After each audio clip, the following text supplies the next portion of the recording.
그런데 이 혜택, 이 덤을 사주인 안철수에게 다 몰아주는데 이유는 회사가 돈이 필요해서가 아니었다는 거죠.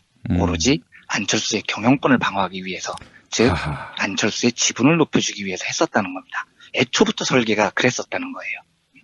그러면 실제로 안철수가 회사에 빌려준 돈이 얼마였냐? 꼴랑 3억 5천만 원이었어요. 근데 1999년 안철수 연구소는 어제도 말씀드렸지만 증권사들이 코스닥에 모셔가려고 막 줄을 섰었던 굉장히 유망한 기업이었습니다. 3억 5천만 원이 없었던 회사가 아니었다고요. 그런데 오로지 안철수 지분을 높이기 위해서 안철수 연구소는 안철수한테 3억 5천만 원을 빌려달라고 합니다. 그리고 1년에 10%가 넘는 이자를 안철수한테 주죠. 거기에다가 덤을 뭘 얹었느냐? 복잡한 과정을 다 거쳤는데요. 결과적으로는요. 무려 146만 1988주 전체 주식의 10%가 넘는 엄청난 주식을 꼴랑 주당 1710원에 넘겨준다는 덤을 약속을 한 겁니다. 안철수한테요. 당연히 안철수는 이 엄청난 주식을 1710원이라는 헐값에 인수를 합니다. 그래서 어떤 로또를 맞느냐. 146만 주를 1710원에 샀는데 한 주당요. 2년 뒤에 안철수 연구소가 주식을 증시에 상장을 합니다. 얼마에 상장을 하냐면 4만 6천 원에 상장을 해요. 1710원짜리가 2년 만에 4만 6천 원이 된 거예요. 그래서 안철수는 3억 5천만 원 투자해서 2년 만에 700억 원을 봅니다. 신주인수권부사체가 부여한 엄청난 덤의 혜택 700억 원을 안철수가 다 가져갔다는 거죠. 그 불법적인 요소가 없었다는 것을 전제로 정상을 참작할 수 있는 부분은 기업인으로서의 안철수입니다. 그러니까 기업인으로서의 안철수에게 그때 BW로 700억을 먹은 거에 대한 책임을 물리는 건 조금 가혹합니다. 왜냐하면 그때 기업인들이 다 그렇게 했으니까요. 불법도 아니었다면요. 이 말은 제가 그동안 자주 언급드렸듯이 제가 왜 안철수라는 사람에 대해서 기본적인 신뢰를 안 갖고 있냐면요. 이 사람은 그냥 자본가의 범주에 있어야 되는 사람입니다. 남들이 도덕적으로 나쁜 짓 할 때 자기도 똑같은 짓을 했어요. 묻혀서요. 그리고 대한민국에서는 발에 치이는 그냥 비도덕적인 언어 중에 한 명이었습니다. 이 BW 과정을 보면요. 그래서 저는 불법적인 요소가 없었다면 기업인으로서의 안철수는 뭐 별로 존경할 구석이 없긴 하지만 경영자로 남아있을 수 있다고 생각을 합니다. 네. 하지만 대통령이 된다면은요. 대통령으로서의 도덕적 자격을 묻는다면 저는 자격이 없다고 생각합니다. 왜냐하면 남들이 BW를 사용해서 다 자기 돈을 챙길 때 대통령이 될 도덕성을 가진 사람은 그 짓을 하지 말았어야 되는 특별함이 있어야 된다고 저는 믿기 때문입니다.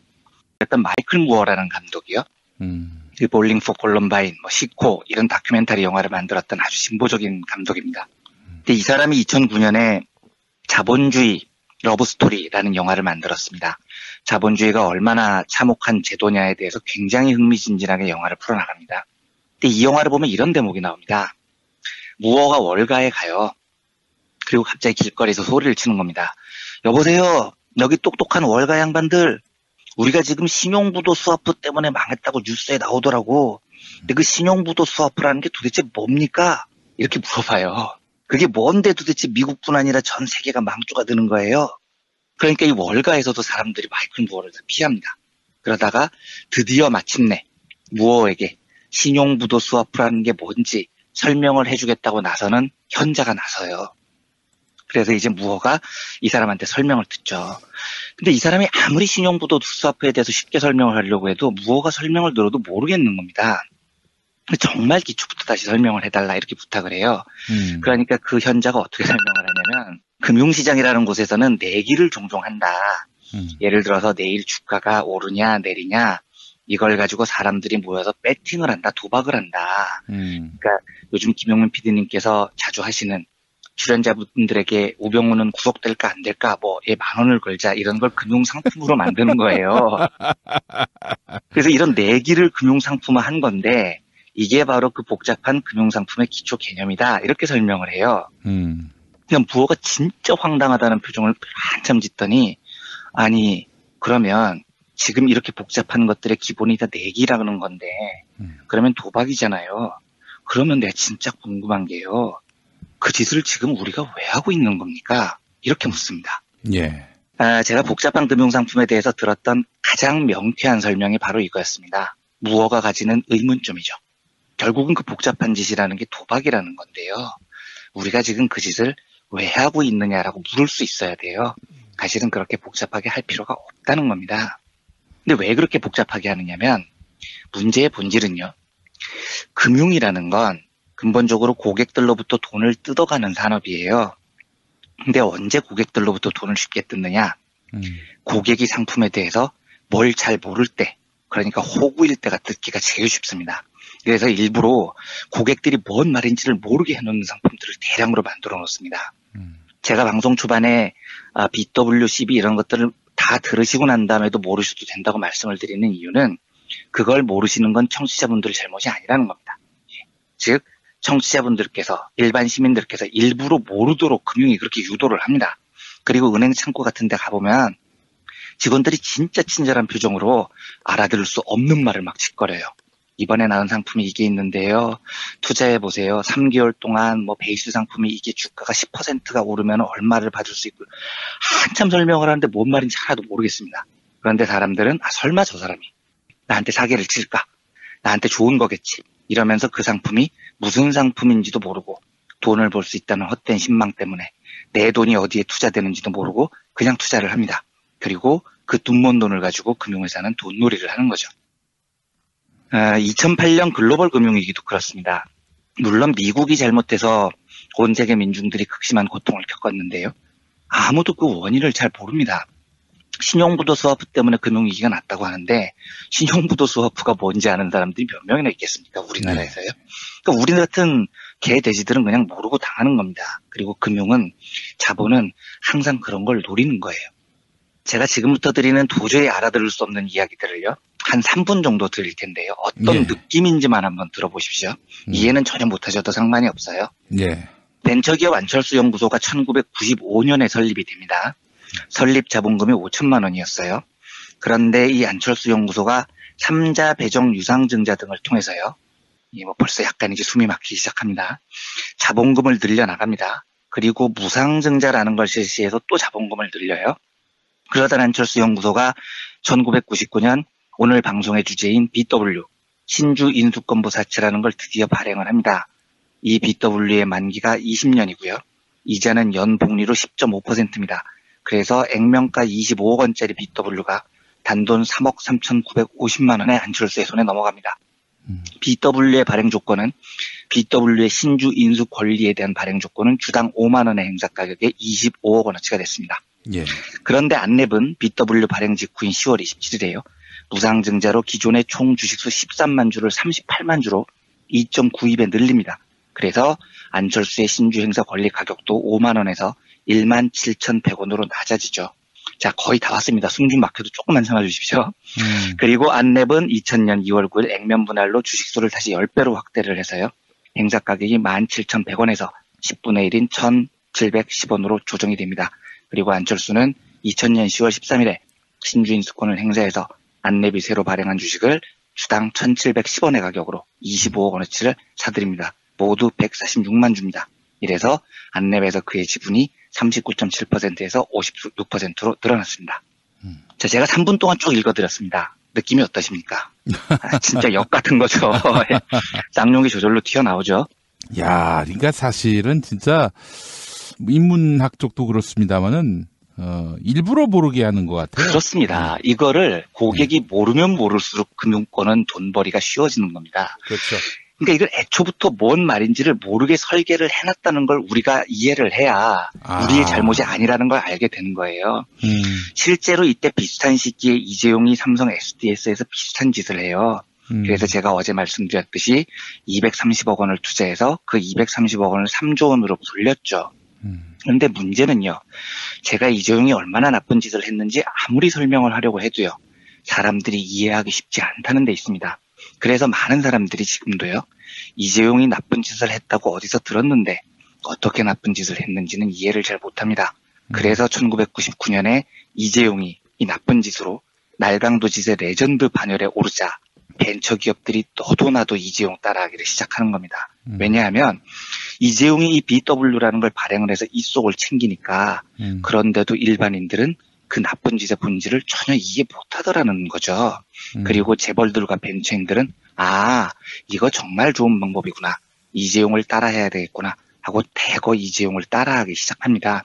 사람들이 이해하기 어렵다는 점을 10분 활용한 거죠. 그렇다면 왜 이런 복잡한 복합금융상품들이 어렵게 설계가 돼 있고요.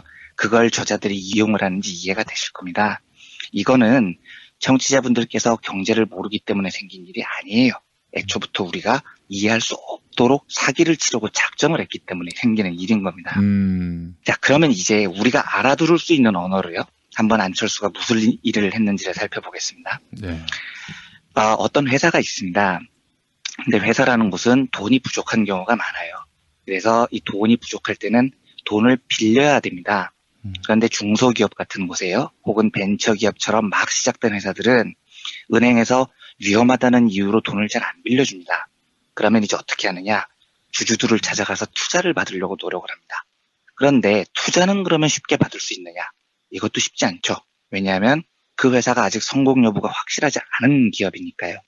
그래서 초창기 기업들, 벤처기업들은 돈을 빌리거나 투자를 받을 때 이걸 조금 더 쉽게 하기 위해서 투자자님, 은행님, 제발 우리 회사에 돈 좀 빌려주세요. 투자만 해주세요. 제가 각종 혜택을 무더기로 얹어 드릴게요. 이렇게 덤을 얹어주는 경우가 많아요. 그래서 이 덤이 들어간 대출 상품이나 투자 상품이 BW니 본드 위드 워런트라고 하는데요. 신주 인수권부 사채, 바로 이런 것들입니다. 그러면 어떤 덤을 붙이느냐? 자, 투자자님, 우리 회사에 돈을 1억 원만 빌려주세요. 이자도 당연히 많이 드립니다. 그런데 이때 이자만 드린다고 하면 안 당기시죠, 솔직히. 우리가 작은 회사니까요. 그래서 제가 돈만 1억 원 빌려주시면 특별한 혜택을 드릴게요. 이렇게 꼬시는 겁니다. 그러면서 증서를 한 장 써줘요. 제가 투자자님께 증서 한 장 써드릴 테니까 이 증서를 들고 있으시다가요. 당연히 매년 이자는 꼬박꼬박 10%씩 받으시고요. 그리고 언제나 편하실 때 우리 회사를 방문해 주셔서 야, 니네 회사 주식 괜찮은 것 같다? 니네 회사 주식 3,000원에 한 100만 주 내놔 라고 요청만 하시면 언제든지 우리가 우리 회사 주식 100만 주를 새로 찍어서 3,000원이라는 헐값에 내드릴게요 라고 덤을 붙여놓는 겁니다. 그러니까 이 BW라는 덤 제도를 만들어 놓으면 돈을 빌려준 쪽은 이자는 이자대로 받고요. 아무 때나 그 종이 쪼가리를 들고 가서 그 회사한테 주식을 무더기로 싼 값에 살 수 있는 매우 매우 대단한 혜택까지 덤으로 얻게 되는 겁니다. 그런데 이 말은요. BW의 본질이라는 건 제가 말씀드렸듯이 회사가 돈이 없을 때 발행하는 거예요. 돈이 정말로 필요할 때, 그럴 때 주식을 헐값에 넘겨준다는 손해를 감수하고까지 지금 필요한 자금을 빌리기 위해서 엄청난 혜택을 덤으로 끼워준다는 겁니다. 그렇다면 삼성이나 안철수 연구소가 그럴 이유가 없었네요. 그렇습니다. 지금 아주 정확하게 짚으셨는데요. 지금 거기서부터 출발을 해야 되는 겁니다. 안철수가 그러면 과연 안철수의 안철수 연구소가 BW를 발행을 했을 때, 그리고 안철수가 거기에 투자를 하면서 엄청난 주식을 대거 인수할 수 있는 혜택을 입었을 때 과연 안철수 연구소가 진짜 돈이 필요해서 그 짓을 했냐는 거죠. 아닙니다. 당시 인터뷰를 봐도요. 회사가 돈이 필요해서 BW를 발행한 게 아니었어요. 이게 2001년 7월 안철수 연구소의 김기대 과장이라는 사람이 머니투데이하고 인터뷰한 내용이 이렇습니다. 주식을 코스닥에 상장하면 안철수 대표의 지분이 낮아지기 때문에 경영권 방어 차원에서 BW를 발행했다. 이렇게 인터뷰를 합니다. 그러니까 애초에 이 BW라는 걸 엄청난 혜택을 덤으로 끼운 상품이라고 제가 말씀을 드렸잖아요. 그런데 이 혜택, 이 덤을 사주인 안철수에게 다 몰아주는데 이유는 회사가 돈이 필요해서가 아니었다는 거죠. 오로지 안철수의 경영권을 방어하기 위해서, 즉 안철수의 지분을 높여주기 위해서 했었다는 겁니다. 애초부터 설계가 그랬었다는 거예요. 그러면 실제로 안철수가 회사에 빌려준 돈이 얼마였냐? 꼴랑 3억 5천만 원이었어요. 근데 1999년 안철수 연구소는 어제도 말씀드렸지만 증권사들이 코스닥에 모셔가려고 막 줄을 섰었던 굉장히 유망한 기업이었습니다. 3억 5천만 원이 없었던 회사가 아니었다고요. 그런데 오로지 안철수 지분을 높이기 위해서 안철수 연구소는 안철수한테 3억 5천만 원을 빌려달라고 합니다. 그리고 1년에 10%가 넘는 이자를 안철수한테 주죠. 거기에다가 덤을 뭘 얹었느냐, 복잡한 과정을 다 거쳤는데요. 결과적으로는요. 무려 146만 1988주, 전체 주식의 10%가 넘는 엄청난 주식을 꼴랑 주당 1710원에 넘겨준다는 덤을 약속을 한 겁니다. 안철수한테요. 당연히 안철수는 이 엄청난 주식을 1710원이라는 헐값에 인수를 합니다. 그래서 어떤 로또를 맞느냐. 146만 주를 1710원에 샀는데 한 주당요. 2년 뒤에 안철수 연구소가 주식을 증시에 상장을 합니다. 얼마에 상장을 하냐면 46,000원에 상장을 해요. 1710원짜리가 2년 만에 46,000원이 된 거예요. 그래서 안철수는 3억 5천만 원 투자해서 2년 만에 700억 원을 봅니다. 신주인수권부사체가 부여한 엄청난 덤의 혜택 700억 원을 안철수가 다 가져갔다는 거죠. 당시의 기사들을 좀 보겠습니다. 머니투데이 2001년 7월 23일 기사 제목이 이래요. 안철수 씨, 경영권 방어형 BW가 황금알로 변하다. 이런 제목입니다. 그 다음에 2월 매일경제의 기자수첩 제목이 이렇습니다. BW 마술, 덜은 곤란하다. 그래서 이 기자수첩 내용을 보면 이래요. 가만히 따져보면 BW 투자가 불법은 아니지만 문제점을 내포하고 있는 것은 분명하다. BW는 실질적으로는 저가 발행과 다를 게 없다. 발행 후 딱 한 번만 주가가 반등하면 손쉽게 차익을 챙길 수 있는 구조인 셈이다.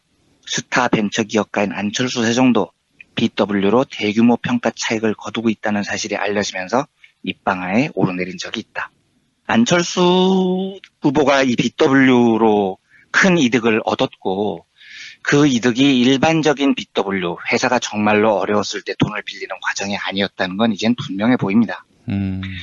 그러면 이제 저한테 총평을 만약에 부탁하신다면요. 제 총평은 이렇습니다. 첫째, 불법이었냐? 모르겠습니다. 아마 제 느낌상 뭔가 이 과정에서 불법적인 요소가 있었을 확률은 반반 정도로 보여요. 그러니까 이걸 덤을 붙일 때 너무 터무니없이 큰 덤을 붙이면 불법이에요. 실제로 이재용이 삼성 SDS에서 BW 270억 투자하고 3조로 불린 요 과정에서요. 요건 재판부가 불법이라고 판정을 합니다. 너무 덤을 세게 줬다는 거죠. 그래서 2004년에 불법으로 판정이 났지만 재판 결과는 이제 과징금 158억을 물리는데 그칩니다. 솜방망이 처벌을 한 거죠. 네. 하여튼 덤을 세게 줬다는 이유로 불법으로 일단 규정을 했습니다. 그러면 안랩은 어땠느냐. 안철수가 꼴랑 3억 5천만 원 투자하고요. 이자도 1년에 10% 받았고요. 2년 뒤에 그 돈이 700억으로 불린 사연에서 과연 안철수 연구소가 안철수라는 개인에게 법에 위반될 정도로 큰 특혜를 줬느냐, 불법 이익이 있었느냐, 이건 당시의 자료가 더 공개가 돼야 됩니다. 그래서 당시 자료를 더 공방 속에서 공개되는 것을 보고 판단을 해봐야 될 것 같아요. 그런데 법적으로는 두고 봐야 하는데요. 도덕적으로는 어떻냐면 두 가지 측면이 있습니다. 하나는 일단 매우 비도덕적입니다. 왜냐하면 고작 3억 5천만 원 회사에 빌려주고요. 그 돈을 700억 원으로 불릴 이 엄청난 기회를 회사의 오너고 사장이라는 이유로 안철수가 독점을 했으니까요. 회사가 당시 돈이 필요한 상황도 아니었는데요. 그냥 그건 안철수 재산 불려주기 과정이 진행됐던 겁니다. 그리고 안철수는 경영권 방어라는 이름을 걸고 수백억을 챙긴 거죠. 도덕적이지 않습니다. 이건 의도면에서는 이재용이 한 짓하고 다를 바가 없어 보여요. 예. 그런데 당시에 매경에서 기자가 BW 마술 더는 안 된다라는 기자 수첩까지 썼다는 건 무슨 뜻이냐면 이재용이 이걸 제일 먼저 한 다음에요. 대부분의 재벌들하고 코스닥 오너들이 다 똑같은 짓을 했습니다. 그러니까 실제로 이때 이재현 CJ 회장도 BW로 2년 만에 1,300억을 벌었고요. 그러니까 오죽했으면 당시 매경 기사를 보면 이처럼 알려진 사람들 이야기 말고도 BW를 통한 대박은 증권시장에서 일상사가 돼버렸다. 이렇게 적혀 있어요. 그러니까 제가 그때 코스닥을 출입해서 저도 그때 분위기를 아는데 진짜 속된 말로 개나 소나 다 이재용 따라서 다 이 짓을 했습니다.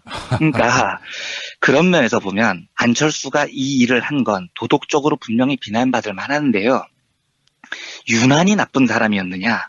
그건 조금 판단해 볼 여지가 있어요. 그러니까 도덕적으로는 옳지 않지만 법적으로는 규제를 할 수가 없는 부분이고 이 당시에 대부분 코스닥 전체 자본가들이 다 이 짓을 이재용 따라서 하고 있었으니까요. 그래서 이 모든 것들을 종합적으로 모아놓고 저한테 이 사건의 판단을 물으신다면 저는 이런 관점을 지금까지 가지고 있었습니다. 2012년 이 사건이 불거졌을 때부터요.